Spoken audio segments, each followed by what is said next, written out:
ጋሽ አህመዴ ወይዬ ምን እየሰሩ ነው?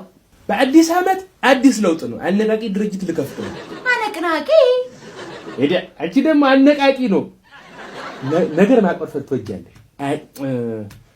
እንትን ማለት አንቺ እኮ ምርጥ ነሽ ማለት አንዴ መድረሳ ኡስታዝ ካልሆንኩ ይላሉ። እሱንማ ቤት በኩል ሰው ለእስልምና የልስራ ሲል ተቾች የታሰሩና ነው። ያለ እውቀት በሙቀት አያስተምሩ እንጂ ያለው ማንም ቅር የተሰኘ የለም።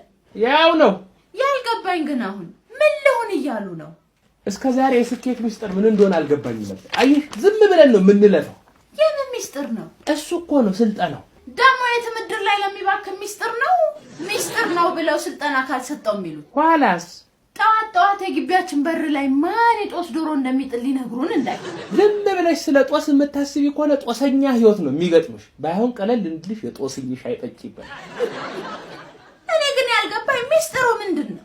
ሚስጥር ዝም ተብሎ አይነገርም። መጀመሪያ ተመዝገቢ ማለት ሚስጥር ለማወቅ። ኋላስ ሰሞኑን እላይ በርሬ ሊሄድ ሲሉኝ ምንም አላማረኝ።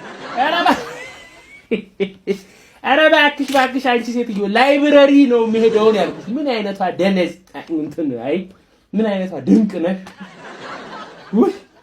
እንግዲህ ጋሽ አህመድ የለው የህንድ ፊልም ማየት ጀምሯል መሰለኝ። አሽኮረመሙኝ እኮ። አሁን ወሬውን ትተሽ ትመዘገቢያለሽ ወይስ ክፍያ አለው ወይስ በነፃ ነው? አያበሻ ለሆድ ሲሆን በልተንም ቲፕ እንጨምራለን። ለአእምሮ ግንባታ ሲሆን ደግሞ ውድ ነው ነፃ ነው ምን ተስንላለን።